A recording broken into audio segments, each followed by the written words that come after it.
Why, hi there, everybody. It's very early in the morning. It's 12:44 a.m. on Monday, February 8th. The Super Bowl festivities are over. Tampa Bay is the winner. Their defense really held up against the Chiefs. But there's been a ton of college basketball over the weekend, and I just updated the scores from the 92 games on Saturday and the 18 games here on Sunday. I want to do a really extensive college basketball review and talk about some things that I see, and then talk about today. We will also look at today's games at the end of this video, but I want to really go into a review of how to read everything because there's some interesting information here. All right, so the 7th, this is the Sunday. Not a good day. Lots of losing down here. It looks like 6 out of the bottom 9 games all lose. It didn't matter if they were away or home. They were all losing. So the home bump, this is just a bad day. I've seen this before. I wouldn't worry about it because it makes you want to flip around your home bump to see this, but it's not working much at all on this day. So our underdogs on this day were 0-3. Oh, goodness. Only one of them covers the spread. That's not a good day on Sunday for college basketball. I know the cold weather hurt everybody or something. This was just a bad day. Even though we won more than we lost, we didn't do that on the spread, and there just not a good day. Now on Saturday, I prepped a video and discussed what to do here on Saturday, and it's pretty interesting. So I did do some of this. I don't think I made money, though, because I had too many losers in here, but we were talking about how many teams are going to win up top, and the answer is everything except for this Toledo game, minus 420, they lose, but other than that, it was the top 25 out of 26 games were winners. It's pretty good. There are some decent lines down here, so there was a possibility for some big parlays. Also, I noticed, here's a couple losses, spotty. Here's a chunk of losses, and then here's this chunk of wins. This is really interesting here. This is 12 wins in a row between margin of 12% and 9%. That's a lot of wins in a row. I mean, if you're just picking teams on this list and doing 8-team, 6-team parlays or something, and you're just grabbing them in order, you could have got 1 or 2 of those that you would hit 2 16 parlays there. And then you have your chunk of losses. So just interesting to see it come in waves. This is a bad streak here. And this is something else, the home bump might be a little bit too high. Let's look at just our home games real quick. This is how you can tell whether or not the bump is working. We just look at the home games. Well, this is not good. This is saying that of the bottom 18 games, only 5 of them are wins, and these are all home teams. So 5-13 below 9%. And what is our bump? Our bump is 9%. Look at where it picks up. Wow, that's scary. Let me show you something. So this is 38-21 with a 9% home bump. Watch what happens if we make the home bump 0 and then refresh this. Watch the score here. Refresh. 33-8. So the reason why they don't add up, see here's 59 home games. As soon as we change the home bump to 0 and refresh it, it's only 41 home teams were picked, and you're 33-8. You're still not doing good on the spread with those, but your overall record is 63-24 as opposed to, wow, I didn't realize that. That's saying the home bump is not needed. Because with the 9% home bump, you're 55-32, 37-50. So this is 2 days in a row. I don't like what the home bump is doing. Wow. 45-42 on the spread. Wow. And this is what it looks like at the bottom. I mean, doesn't this look more correct to you? Right? Doesn't this look like it's more right without any home bump? Let's look at Sunday. Sunday with no home bump, that's what this is. No home bump is 11-7 as opposed to 10-8. So no home bump was better than a 9% bump. Now that doesn't always work that way, but it certainly wasn't a home team advantage type day. So, all right, now that's been said and you can kind of see chunks and stuff, well, let's look at today. So this is not fully complete yet. There will be more games that will have lines, and I'll send out in the email tomorrow the most current information. But barring that, we do have something in here. And let's go down the list and just kind of look. So I'm tempted to look at this at both a 9% bump and a 0% bump. All these away teams that are up here with a 9% bump means that these are pretty strong, that they're still on this list. Aren't very many home games. How many underdog? Oh, sorry. Let me go back for a second to something. I'll do it at the end. But I wanted to show you how our underdogs did on Saturday. They did okay. Here, underdogs on Saturday went 5-2, and against the spread, they also did really well. Yeah, sorry, that's 5-2 on the spread. Hold on, let me unhide everything real quick. I just wanted to show you this because I mentioned to play the underdogs on Saturday. I said play these like 7 or 8, and they went 7. They went 4-3 and 5-2 on the spread. Eastern Kentucky didn't do it, but these other 2 home ones won. So that was pretty good. That was okay. I mean, because these are all over 100 money line. So to go 4-3, you definitely won money. You probably would have won money going 3-4, depending on which teams won.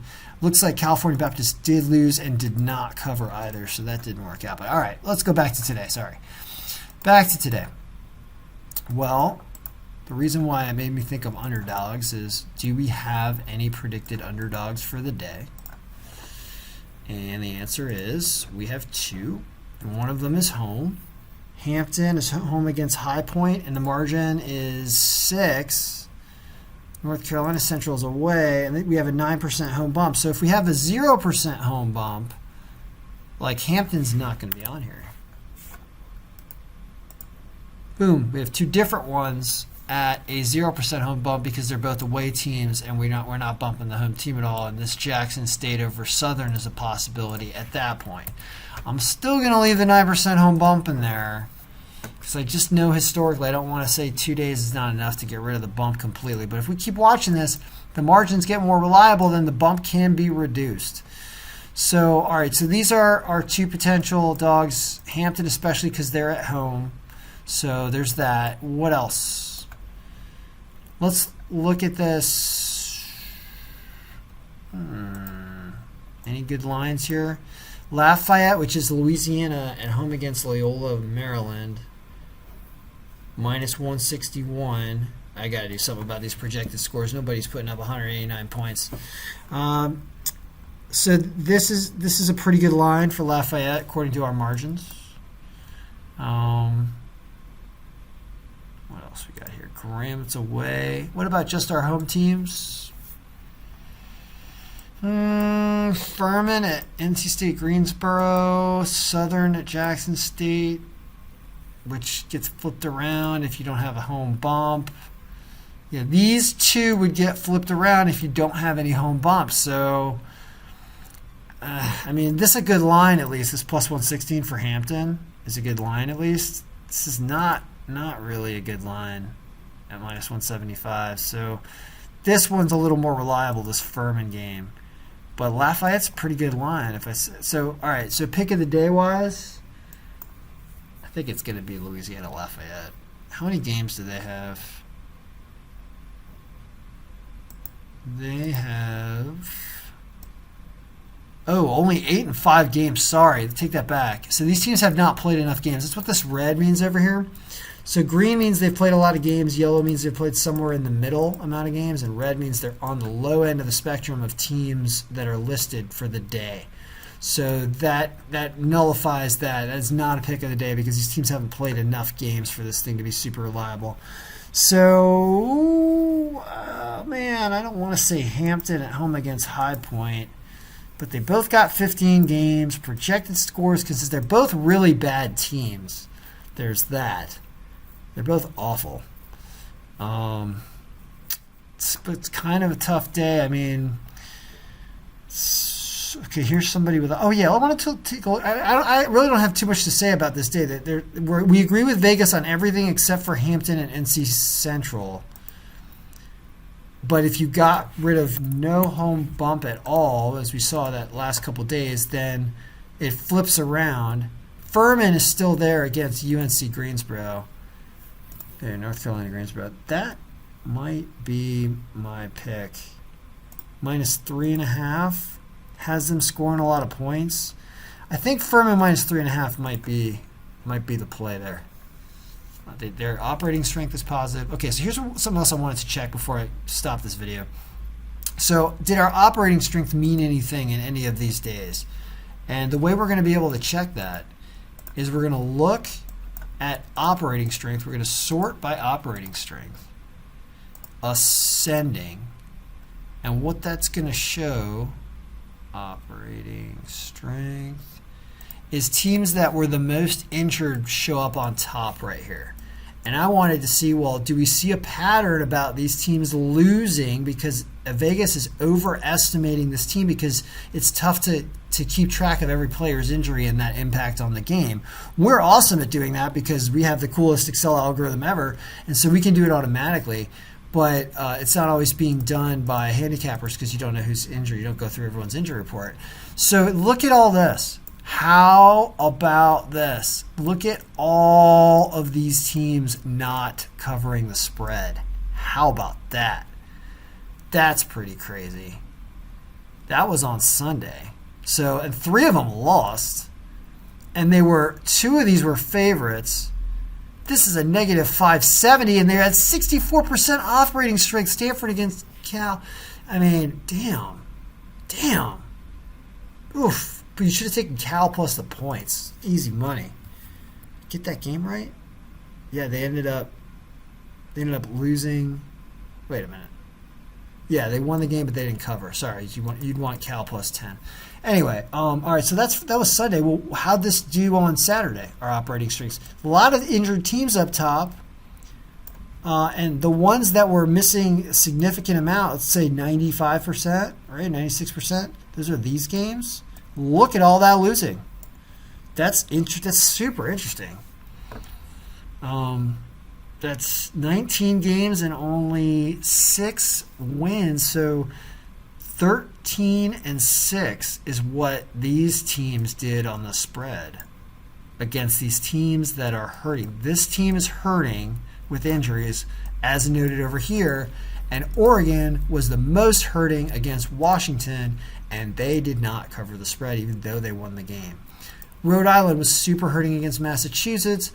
They lose the game, and they don't cover the spread. Virginia Tech hurting against Miami of Florida. Maybe that's one of the reasons why they lost the spread anyway. They won the game, but they didn't cover the 4 points.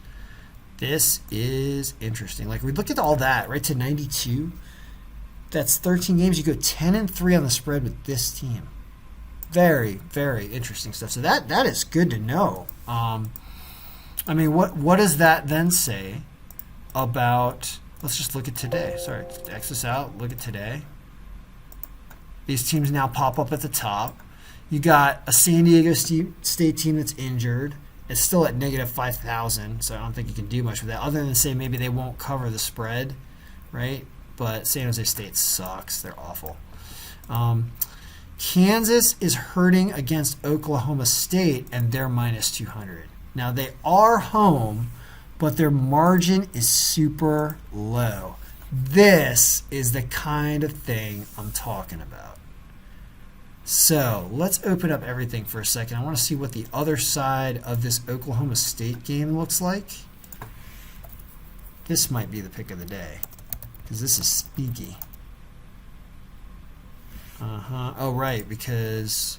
Oh, no, they're also hurting. Oh, that's what that says. I actually need to put the opponent's operating strength next to here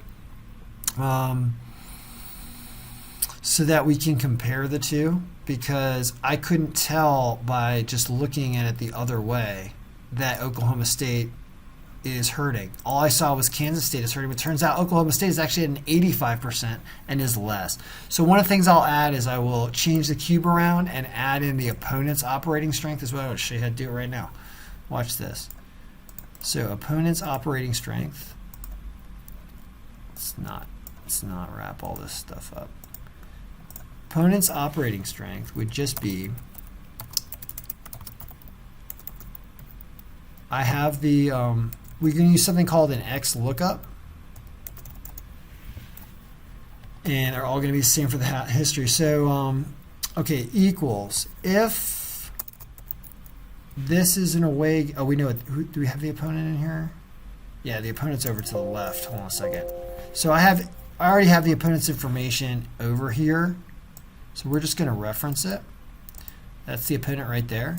We're going to say equals X lookup, which is really cool. We're going to look up this opponent team name, and we're going to do it from our injury report. We're going to look for it in column B right here, and then you put a comma, and we want to return this operating strength number, which is right here. And now all of a sudden we have a look at the opponent's operating strength for everybody. And we can now bring that into our table here by opening up the field list and pulling out the new category for opponent's operating strength. And we're going to put that right next to the other operating strength. And this is going to be opponent's operating strength, which I could come up with a better name for this. It should just be like health, really. Yeah, let's call it health. This is what it is. So this is just health and opponent's health, right? And just give it a nice little color or something, maybe. Now, what this is going to do is, which one is you want to change this number format to a percentage. And you don't need any decimals on the percentage. And then we can color code it as well so that we can see those teams in red popping out at us. And the way we do that is we say that high numbers are good and low numbers are red. High numbers are green, low numbers are red. And then you apply that rule to all the cells in the pivot table like this. And now you're done. So you can see there's some teams with some injuries going up against each other at the top. Eastern Carolina is hurting a little bit already. Other than that, not much going on here. This is weird, but there's too much of a spread. I don't know, I've talked too long. Kansas is a little healthier than Oklahoma. We're not looking at this by margin. See how low the margin is? It's a little distorted like this. You really want to look at it like this. Margin, percent margin. And a couple injured teams here. Yeah, weird. It's weird how the injuries are going up against the injuries. All right, I have talked too long, but that's a look at Monday. If you do one thing, I don't know, subscribe so that you can look at the Google Sheet and go through this in depth, because as you can tell, there's a whole lot of information to go over. And for someone to say, hey, Ken, what's your pick of the day or whatever, I mean, the answer is usually going to be one of the underdogs. So this is with no bump, which is not right. You got to put the 9% back in there. And it wants to sneak Hampton in here over a high point at plus 116. I guess that's the pick of the day. You could also try Hampton plus 2.5, but I think they're probably just going to win the game at home or lose the game by potentially more than 2.5. So it says they're going to win by projected scores, says they're going to win by margin after the home bump, but it's a really close game. That's the best I can do for you guys. Good luck, and may all your picks be doing the best they can do.